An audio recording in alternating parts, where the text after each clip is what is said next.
next 7 নম্বৰৰ এ কি আছে 3a square minus 24a 3a square minus 24a 3a square minus 24a তাৰপিছত কি আছিল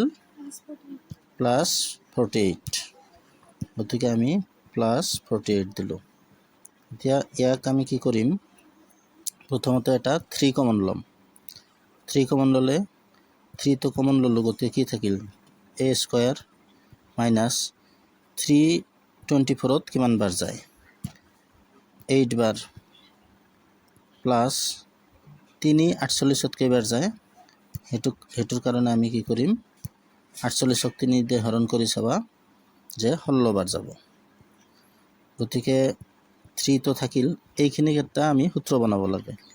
a স্কয়াৰ প্ৰথমতে আমি স্কয়াৰ দুটা কৰিলো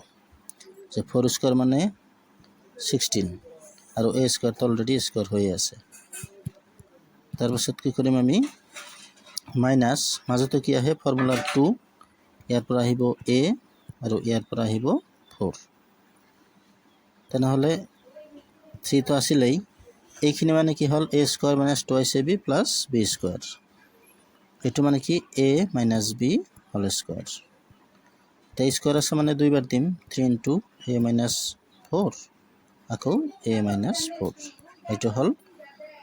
आंसर হৈ গল এটো হল 1 নম্বৰ নেক্সট 2 নম্বৰৰ কাৰণে কি আছে x square by 9 plus y square by 16 x square plus 9 x square by 9 plus y square by 16 আৰু কি আছিল minus xy by 6 minus xy by 6 এতিয়া এটো স্কয়ার বনাম প্ৰথমতে x বাই 3 হোল স্কয়াৰ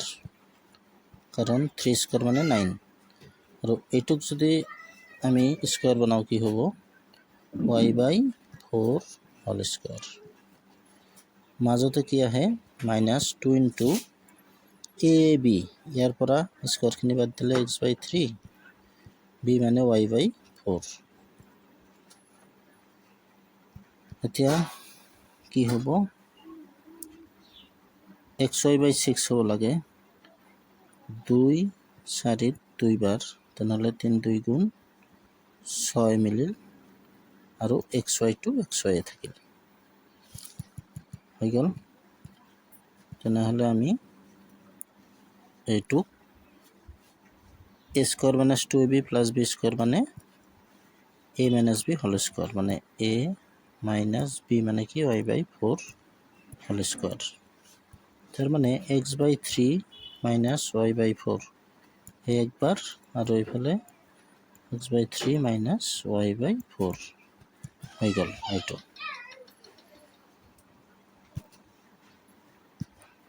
থ্যাংক ইউ